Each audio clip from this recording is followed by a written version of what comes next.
Hello, everyone. My name is Brianna Barnes, and I'm 40 years old. On the outside, my life in Sonora looks normal, safe, the kind of normal people envy without realizing how fragile it really is. I live in a modest house with warm yellow kitchen lights and a porch swing that squeaks if you move too fast.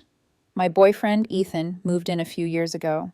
Steady hands, soft voice, the kind of man who tries to fix problems before they make noise. And we're raising my daughter, Mia, who is 15 now, taller than I ever expected, and stubborn in the way that scares me because I know exactly where she got it from. Mia is bright, the kind of kid teachers describe as sharp and full of potential. She smiles in the right places. She laughs with friends. She turns in her homework on time. If you met her in a grocery store, you'd never guess anything bad has ever touched her. But I'm her mother. Mothers notice what the world doesn't. Mia still flinches at sudden loud sounds, balloons popping, a car backfiring, even thunder that rolls too close. She avoids sleepovers that involve the outdoors, and she refuses, absolutely refuses, to go camping. Sometimes when the rain hits the roof at night, I still hear it. That scream. Not every night, not even most nights anymore. But when it happens, it doesn't matter how much time has passed. Your body doesn't keep calendars for trauma. It just remembers. 3 years have gone by since that nightmare in June 2022. 3 years since I learned the hard way that the most dangerous place for a child isn't always a dark alley or a stranger's car. Sometimes it's family. And if you're wondering why I didn't protect my daughter, why I let her go anywhere without me, trust me. I ask myself the same question in the quiet moments, in the moments where the dishes are done, the house is still, and my mind has room to punish me. To understand how this happened, you have to see what my life looked like before everything broke. Most weekdays, Ethan and I moved like clockwork. Morning coffee, Mia grabbing toast, complaining about school, rolling her eyes in that teenage way that somehow feels like a blessing now, because it means she's alive to be annoyed. I work for a well-known software company. Stable job, good benefits, the kind of work that keeps your brain busy enough to ignore what your heart is trying to tell you. Ethan runs his own thing. Part-time contracting, odd jobs, a little bit of everything.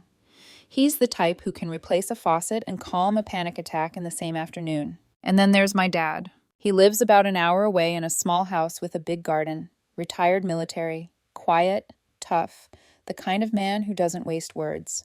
My mom passed away over 10 years ago, and since then, Dad has lived alone, self-sufficient, stubborn, refusing help unless it's disguised as a visit. We try to see him every Sunday.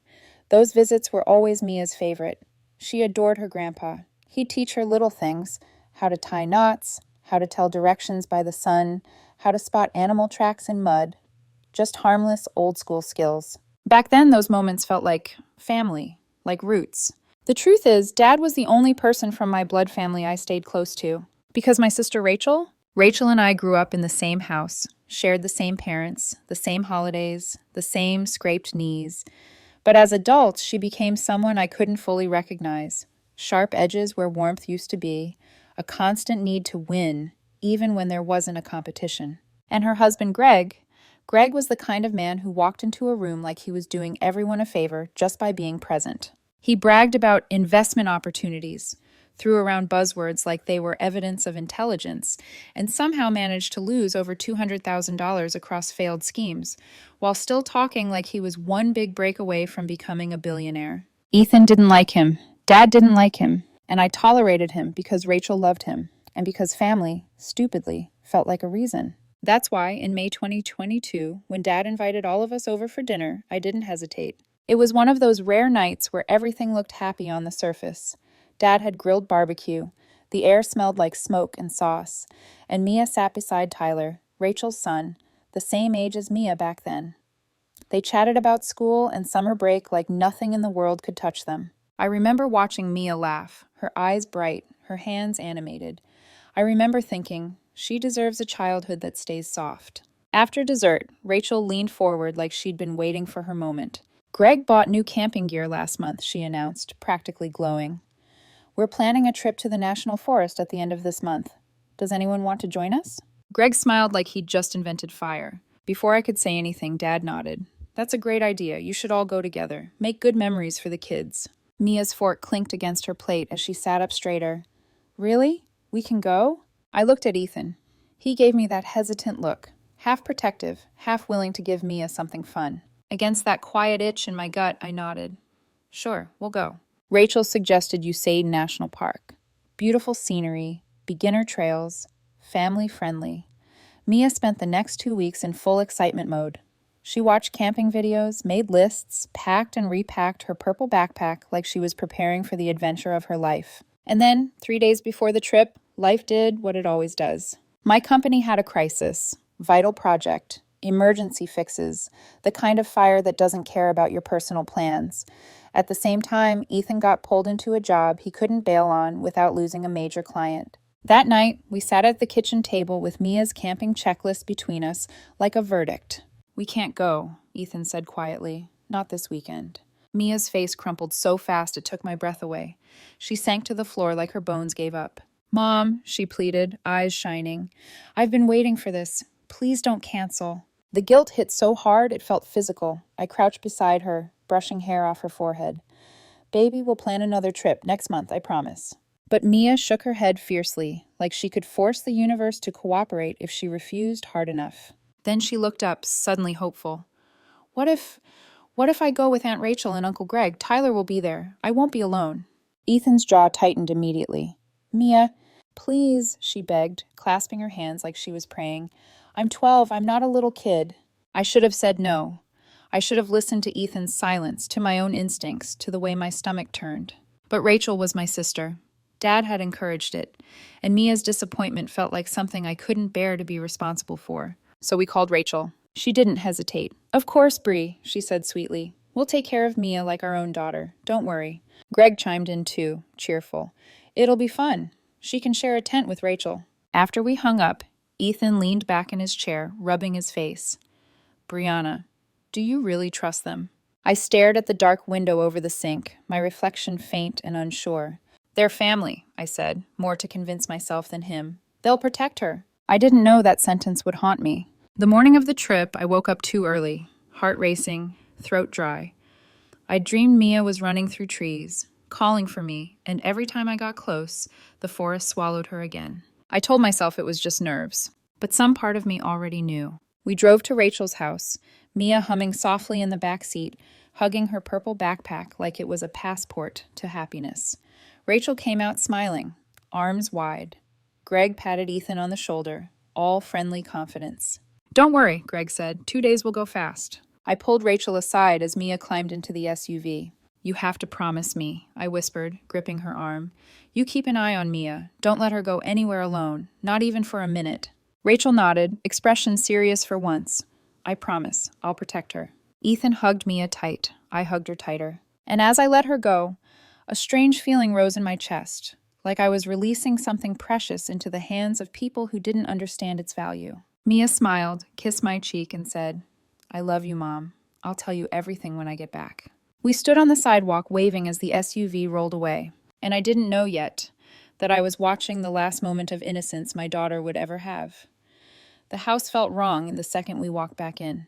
Not empty. Mia left messes everywhere. A hoodie tossed over the couch arm, a half-finished bottle of juice on the counter, a hair tie on the bathroom sink like she'd dropped it mid-thought. But without her voice, the place felt like a stage after the actors had left. Too quiet, too still. Like the air itself was holding its breath. Ethan tried to distract me the way he always did when he sensed me spiraling. He asked if I wanted coffee. He turned on the TV.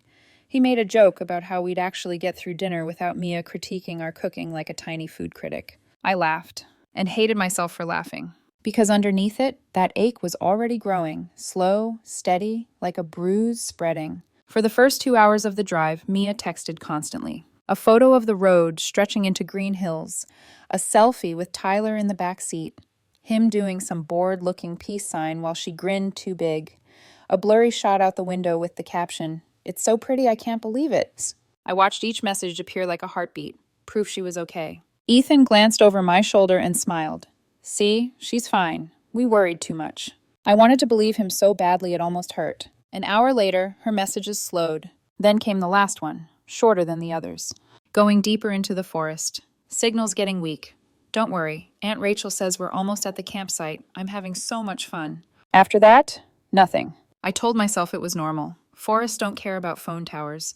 Kids don't always text back. Rachel promised. Rachel swore. Still, I checked my phone every few minutes like it was an addiction. And each time there was nothing, my pulse bumped higher. Work swallowed us. My company's crisis exploded into a full emergency. I was stuck in meetings, writing code with trembling fingers, staring at screens that suddenly seemed stupid and meaningless. What was a vital project compared to my daughter? Ethan's schedule got worse too.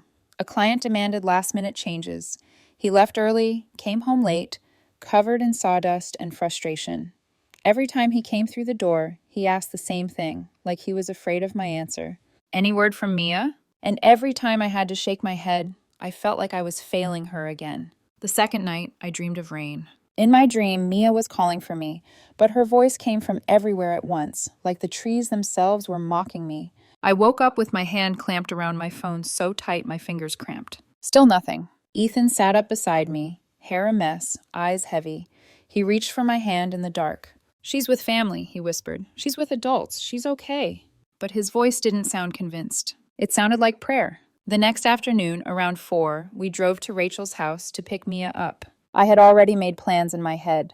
Her favorite lasagna warming in the oven, the way she'd walk in talking a mile a minute, the way I'd hug her and pretend I hadn't been terrified. The sun was still up, but the sky looked bruised, heavy with distant rain. Rachel opened the door with a calm expression, like we were dropping by for sugar. I stepped inside and my eyes immediately scanned the living room. Couch. TV. Tyler sprawled there with a game controller, face lit by the screen. No Mia. I looked again, like maybe she was behind the couch, like maybe she'd jump out laughing at how worried I looked. My mouth went dry. "Where's Mia?" I asked, already hearing how thin my voice sounded. Rachel shrugged. "She's still in the forest." It felt like the floor shifted under me, like gravity changed directions and my organs dropped. Ethan's hand snapped around mine. His grip tightened so hard my knuckles ached. "What?" I whispered. Rachel walked towards the kitchen as if she'd said, "She's at the store." Tyler didn't even look up from his game until he mumbled, almost bored, "My mom's telling the truth. Mia's still out there." I stared at him, at his blank face, at how casually he said it. My vision tunneled. "Rachel!" I said again, louder. "Why is she still in the forest?" Rachel took a glass from the cabinet, filled it with water, took a long sip. She moved slowly, deliberately, like she was performing calm. Then she turned and said, "We're teaching her survival skills." For a second, I truly thought I'd misheard. Ethan took a step forward. His voice came out sharp. "You left her alone?" Rachel's lips tightened, annoyed. "Don't be dramatic. She has a backpack. She's a smart kid." My heart started pounding so hard it made my ears ring. Greg appeared from the hallway then, hair damp, as if he'd just showered. His expression was almost smug. "That's right," he said, putting a hand on Rachel's shoulder like they were united in something noble. "It's an important lesson. Kids today are too soft. She needs to learn how to handle herself in nature." I felt something crack inside me. This wasn't a misunderstanding. This wasn't a joke. My daughter was alone, in a forest, and they were standing here, in their warm house, talking about lessons. Ethan's face had gone pale in that terrifying way, like all his blood was draining toward violence. "Mia is 12, he said, each word clipped. 12. Do you understand what you did?" Rachel rolled her eyes. "She won't die."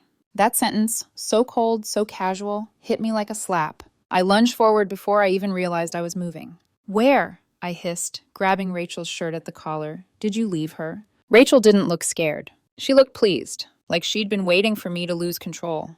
"Go ahead," she spat. "Hit me. You're a woman, aren't you? If you hit your own sister, what does that make you?" Ethan stepped between us instantly, shoving me back with his chest, not rough, protective. "Brianna," he warned, voice low, "we don't have time for this." But I couldn't stop shaking. Not from rage, from fear. Ethan turned to Greg. "Give us the location, now." Greg leaned back against the wall, arms crossed. "Relax. She's probably just wandering around. She'll find her way." I don't know what my face looked like in that moment, but something in Ethan snapped. He grabbed Greg by the front of his shirt and slammed him back against the wall with a thud that made Tyler finally pause his game. "You left a child alone," Ethan growled. "You took her into a forest and left her." Greg's mouth curled. "We're helping her. You should thank us." Ethan's fist moved so fast I barely saw it. A punch clean brutal into Greg's face. Greg stumbled, blood instantly blooming from his nose. Rachel screamed. Tyler bolted towards the bedroom, slamming the door and locking it. Everything turned into chaos. Rachel rushed at Ethan, clawing at his arms, shrieking, and God help me. I grabbed her hair and yanked her back, forcing her down. "Where is my daughter?" I screamed, my voice tearing. Rachel's hands scrabbled at my wrists. She wasn't strong, but she was desperate, desperate not to answer. Ethan kicked Greg's legs out from under him. Greg hit the floor hard, curled up, one hand over his bleeding nose, the other pushing weakly at Ethan's knee. And then, like the universe decided it wasn't cruel enough already, Ethan froze. He stood still, chest heaving, and his eyes flicked to the kitchen table. My stomach twisted. "What?" I demanded. "Ethan, what?" He didn't answer. He reached across the table, grabbed Rachel's purse, and dumped it. Lipstick, keys, receipts, a tangled charger cable, and Mia's phone. It landed face up, screen lighting as it started ringing, because in that moment, without thinking, I'd called her again. The sound of my daughter's ringtone coming from my sister's purse, it did something to me. Something primal. I stumbled forward, hands shaking so hard I could barely pick it up. "Mia," I whispered, like saying her name might summon her. But the phone was cold. Dead weight. Silent proof. Rachel wiped blood from her mouth, still defiant. "You're overreacting," she said, eyes gleaming. "She'll learn a lot out there." I looked at her then, really looked, and I realized the sister I grew up with was gone. In her place stood someone who could smile while my child disappeared. Ethan stepped toward me, voice rough. "We go now," he said. "We don't waste another second." I nodded, dizzy, drowning. Then suddenly, like a switch flipping, I remembered. My breath hitched. Ethan saw my face change. "What? Brianna, what is it?" Her backpack," I whispered, fingers already reaching for my phone. "Her backpack." Ethan frowned. "What about it?" Yesterday morning, before Mia left, I'd done something I never told anyone. I'd slipped a small tracking device into the lining of her backpack. Not because I distrusted Mia, because I didn't fully trust Rachel, and I hated myself for being right. My fingers flew over the screen. The app opened slowly, too slowly, like it enjoyed torturing me. Then the map loaded. A flashing red dot appeared deep in Reunited National Park. My knees almost gave out. Ethan grabbed my shoulders, eyes wide. "You can track her?" "Yes," I rasped. 8 miles off the main trail. Ethan turned towards the door immediately. "We're leaving. Now." And behind us, Rachel's voice followed. Cool, poisonous, certain. "She'll come out eventually." I didn't answer, because in my chest, there was no room for her anymore. Only one thought. One burning, desperate truth. My daughter was alone. And if anything happened to her, I wouldn't just lose Mia. I would lose myself. I don't remember the drive to the park. Not really. I remember flashes. Ethan's hands locked tight on the steering wheel, his knuckles bone white. My phone clutched in my lap, the screen glowing like a lifeline, that red dot blinking over a stretch of green that suddenly looked endless and cruel. 8 miles. 8 miles might as well have been another world. I called 911 while we were still speeding down the highway, my voice shaking so badly I had to repeat myself twice before the dispatcher understood. "My daughter has been abandoned in the forest," I said. "She's 12. We have her location." The dispatcher's tone changed instantly, sharp, professional. Sirens became background noise in my head as she asked questions, confirmed coordinates, promised help. "We're dispatching rescue teams now," she said. "Please meet them at the staging area. Do not go into the forest alone." I said yes. I had no intention of obeying. The sun was sinking fast when we reached the edge of Reunited National Park. The sky was bleeding orange and purple, and the air smelled like damp earth and pine. Rows of emergency vehicles waited. Police cruisers, ambulances, search and rescue trucks with mud-splattered tires and flashing lights. Seeing them should have calmed me. Instead, it made everything terrifyingly real. A tall man in a rescue uniform approached us, his face weathered, eyes steady. "I'm Steve Reynolds," he said. "Head of Mountain Rescue. We've got your coordinates." I nodded so hard my neck hurt. "She's alone. She's been alone all day." "We'll find her," he said firmly. "I promise we'll do everything possible." They loaded us into an off-road vehicle designed for terrain that doesn't forgive mistakes.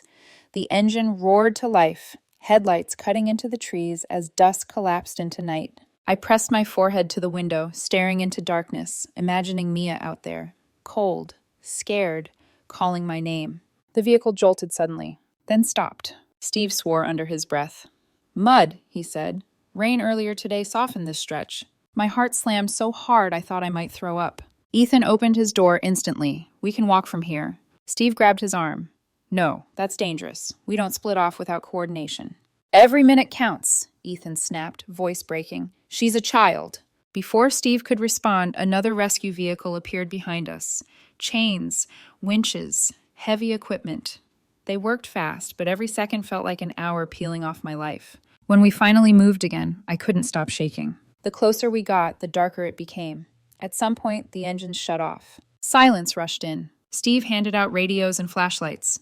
We spread out, he instructed. 10 meters apart. Move toward the GPS point. Listen carefully. I stepped out of the vehicle, my legs weak beneath me. The forest at night is nothing like the forest during the day. Trees loom instead of stand. Shadows move when nothing should be moving. Every snap of a twig sounds like a footstep. Every rustle feels intentional. My flashlight beam cut through bushes, catching glints of wet leaves and insects that scattered like sparks. Mia, I whispered at first, then louder. Mia! Nothing. We moved forward slowly, methodically. My lungs burned. My heart thudded so hard I was sure everyone could hear it. When we reached the exact coordinates, Steve raised a hand. This should be it. The flashlight beams converged. Empty ground. No child, no backpack, no sign of life. Something inside me broke. I stepped forward, ignoring Steve calling my name. Maya! I screamed. My voice tore out of me, raw and desperate, echoing through the trees. Silence answered. 1 second. 2. 3. Then, Mom? The sound was so small, so fragile. I sobbed. I'm here, I screamed back. Mia, keep talking, baby. Where are you? I'm up here, she cried. In a tree. Flashlights swung upward all at once. And there she was, curled on a thick branch, far too high, her small body soaked and shaking, hair plastered to her face. She looked like a shadow of my child, pale, exhausted, eyes too big in the beam of light. But she was alive. I collapsed at the base of the tree, my knees hitting the dirt, tears streaming freely. Ethan dropped beside me, his hands shaking just as badly as mine. A young rescuer climbed swiftly, his voice gentle as he spoke to her. You're safe now, sweetheart. I've got you. They secured a harness around her, guiding her down, inch by careful inch. When her feet finally touched the ground, I grabbed her, pulling her into my arms so tightly I was afraid I'd hurt her. She was ice cold. Her body shook violently, teeth chattering, fingers stiff. I'm sorry, I sobbed into her hair. I'm so sorry I left you. Her arms wrapped weakly around my neck. I knew you'd come, she whispered. That almost destroyed me. Ethan wrapped his arms around both of us, his face pressed against Mia's head, his shoulders shaking silently. Rescue workers draped thermal blankets over her, checked her vitals, spoke softly. I'm cold, Mia murmured, and I'm hungry. Each word felt like a knife. Later, once she was stable enough, she told us what happened. Rachel and Greg called it a game, a challenge. They took her phone, left her with almost nothing, packed up and disappeared. She climbed the tree when night fell, remembering lessons from school and Grandpa's stories, because she was afraid of animals. She stayed there all night, alone, listening to the forest breathe around her. By the time the medics finished, I wasn't shaking anymore. I was hollow. As they loaded Mia into the ambulance, she grabbed my hand with surprising strength. Mom, she asked quietly, did I do something wrong? I knelt beside her, forcing myself to meet her eyes. No, I said firmly. You did nothing wrong. This was never your fault. And in that moment, as the ambulance doors closed and the sirens began to wail, I made myself a promise. The people who did this to my daughter would pay. Not out of revenge, but because some lines once crossed must never be forgiven. The hospital smelled like antiseptic and quiet fear. That's the only way I know how to describe it. The kind of fear that doesn't scream, that just sits in your chest and tightens every time a nurse walks past your door with a serious face. Mia lay in the hospital bed wrapped in layers of thermal blankets, wires taped to her small fingers, an IV humming softly at her side. Her skin had regained a bit of color, but her eyes were distant, like she was still somewhere in the woods, listening for footsteps that never came. The doctor was calm but honest. Mild hypothermia, dehydration, exhaustion, he said, flipping through her chart. Physically, she'll recover. What concerns me more is the psychological trauma. Being abandoned like that can leave deep scars. I nodded numbly, as if I needed a professional to tell me what I could already see in my daughter's eyes. Ethan didn't leave her side. He sat in the chair, one hand wrapped around hers, the other clenched in his lap, like he was holding himself together by force alone. Every so often, he'd look at me with that same quiet guilt I felt clawing at my ribs. We let this happen. The next morning, my father arrived. He walked into the room slowly, his posture stiff, his face unreadable. For a long moment, he just stood there, looking at Mia, at the bruises on her arms, the scratches on her legs, the way her body seemed too small for what it had endured. Then his shoulders sagged. He sat beside her bed and took her hand in his rough, calloused one. "Hey, kiddo," he said softly. Mia opened her eyes and managed a weak smile. "Hi, Grandpa." His jaw trembled. I had never seen my father cry, not when my mother died, not when he buried friends from the service, not ever. But tears slid down his cheeks as he leaned forward and kissed Mia's forehead. After a few minutes, he straightened and looked at me. "Come with me." Out in the hallway, his voice dropped low and dangerous. "Tell me everything." So I did. I told him about the camping trip, the excuses, the lies, the way Rachel and Greg stood in their living room and talked about lessons while my child was alone in the dark. By the time I finished, my father's hands were clenched so tight his knuckles had gone white. "Take me to their house," he said. I hesitated. "Dad." "Now." Ethan stayed behind with Mia. He squeezed my hand before I left. "Be careful," he said quietly. I didn't know then that this would be the last time my father would ever speak to Rachel as his daughter. Rachel opened the door with her usual expression, defensive arrogance already in place. But the moment she saw my father standing behind me, something flickered in her eyes. Fear. He didn't greet her. He didn't hesitate. He walked straight into the living room, where Greg sat watching television like nothing in the world had happened. "I've heard what you did," my father said, voice steady but shaking underneath. Rachel launched into excuses immediately. "Dad, you don't understand." The slap echoed through the room. Rachel staggered backward, her hand flying to her cheek, shock freezing her features. Greg jumped to his feet, anger flashing across his face, but I stepped between him and my father without thinking. My father's voice dropped even lower. "You abandoned a child, your own niece, alone, in the wilderness." Rachel started crying then. Loud, desperate, ugly sobs. "We didn't mean to hurt her. It was just a lesson." My father looked at her like he was staring at a stranger. "You're no longer my daughter," he said. "From this moment on, I disown you. You will be removed from my will. You will not receive a single dollar from this family." Rachel screamed. Greg shouted. Tyler stood frozen in the corner, his face pale. My father turned to Tyler, pain flickering briefly in his eyes. "You saw what they did, and you said nothing." Tyler looked down.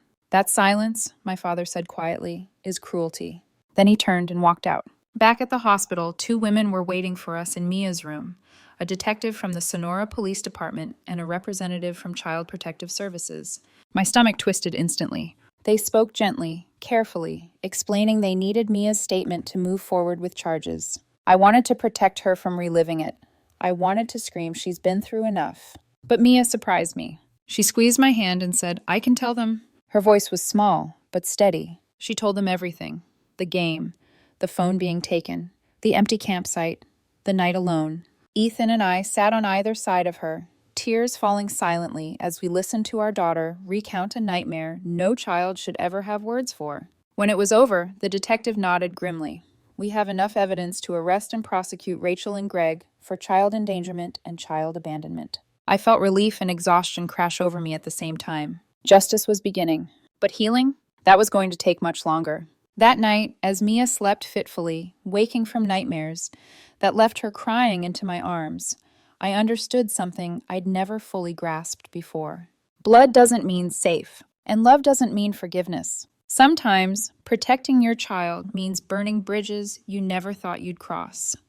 15 days after Mia was discharged, we walked into the county courthouse with our hearts already exhausted. The building smelled like old paper and quiet judgment.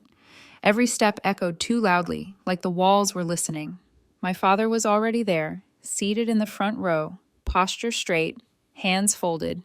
He didn't look at Rachel's side of the room. Rachel and Greg entered in orange prison uniforms, wrists cuffed. They didn't look powerful anymore. No smug smiles, no lectures about life lessons. Just fear clinging to them like a second skin. Tyler sat a few rows behind them, next to a woman I later learned was Greg's sister, his temporary guardian. He looked smaller than I remembered. Younger, like the weight of his parents' choices had finally caught up to him. When the judge entered, Judge Johnson, gray-haired, sharp-eyed, the room rose to its feet. The trial began. The prosecutor laid out the facts with brutal clarity: deliberate abandonment, removal of communication, exposure to life-threatening conditions, photographs, medical reports, Mia's recorded statement. When it was the defense's turn, their lawyer tried to dress cruelty up as ignorance. It was an attempt at teaching independence, he said, a lesson that went too far. Judge Johnson didn't blink. Teaching independence does not involve stripping a child of safety, he said flatly. Then he leaned forward. I want to hear the real reason. Rachel lifted her head. Her eyes found mine. And for the first time since this nightmare began, she didn't look defensive. She looked hateful. Revenge, she said coldly. A ripple of shock moved through the courtroom. She continued, voice sharp and bitter. A year ago, I asked Brianna to lend me $30,000. Crypto. She refused. That investment exploded. I lost my chance to change my life because of her selfishness. My breath caught. Ethan's hand tightened around mine. Rachel's voice rose. So yes, I wanted her to hurt the way I hurt. The courtroom buzzed. Judge Johnson struck his gavel hard. When silence returned, his face held nothing but disgust. After nearly 3 hours, the verdict was delivered. 8 years in prison for Rachel. 8 years for Greg. Child endangerment. Child abandonment. They were ordered to pay $150,000 in compensation for Mia's medical care and therapy. Custody of Tyler was permanently revoked. He was placed under his aunt's guardianship, required to attend a long-term ethics and responsibility program. As they were led away, Rachel twisted toward me, eyes blazing. This is your fault, she screamed. Because of you, we're going to prison. I looked at her, really looked at her, and felt nothing but distance. You chose this, I said calmly. No one else. Outside the courthouse, the sun felt different, warmer, like the world had exhaled. 3 years have passed since that day. Mia is 15 now, taller, stronger, smiles more often. She still avoids forests, still tenses during thunderstorms. Sometimes she wakes up crying on rainy nights. But she's healing. So are we. We never camped again. And that's okay. Safety became our new tradition. Quiet dinners, Sunday lunches with Grandpa, laughter that doesn't feel forced. Rachel and Greg are still in prison. Their requests for sentence reduction were denied. Tyler, from what we hear, is trying to be better. I hope he succeeds. Sometimes people ask me if I'll ever visit Rachel. She's my sister, my blood. But blood didn't protect my child. So no, some doors don't deserve to be reopened. What do you think? Would you have done the same? Thank you for staying with this story. If it moved you, please like, share, and subscribe, and leave your thoughts in the comments below.